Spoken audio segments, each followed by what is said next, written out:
We're now joined by the President of the United Democratic Movement, Major General retired Bantu Holomisa. Thank you so much indeed for joining us. Your initial thoughts about this report and particularly its recommendations? Well, there's nothing new because those of us who made submissions to the panel felt strongly that there was a case to be answered by the President. So we are happy that we have been vindicated on that score. However, the UDM has got a different approach in this.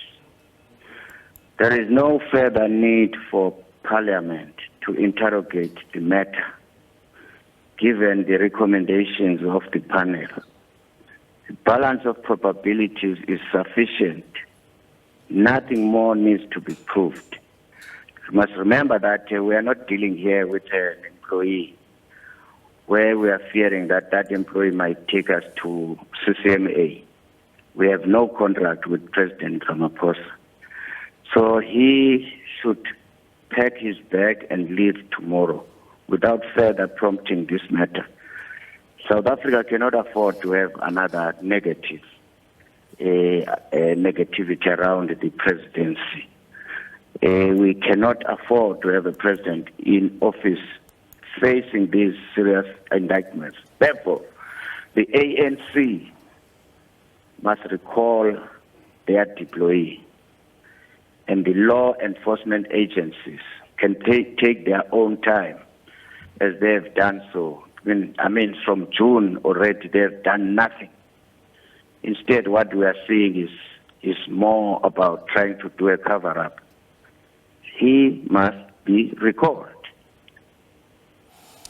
So if he doesn't resign, if he doesn't step aside, will the next step then be Parliament to impeach him?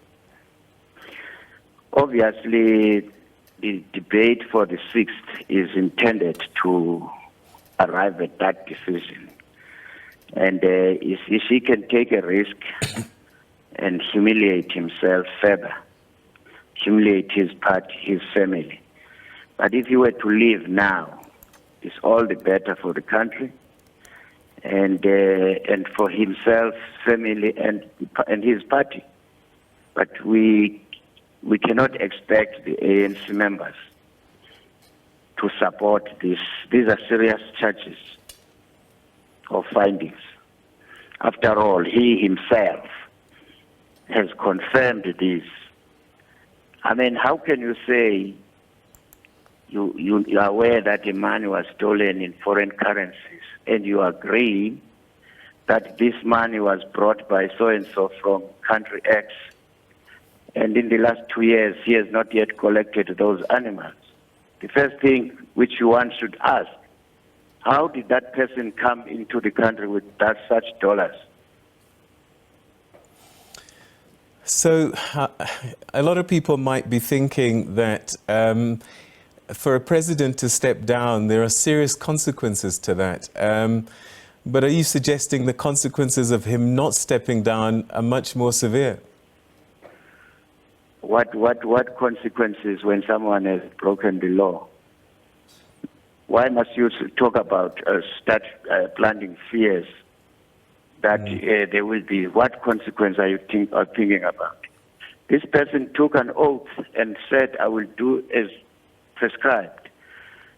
Now these are the findings that he has violated the Constitution. Okay. Major General Bantu Holomisa, thank you very much indeed for joining us and sharing your thoughts with us.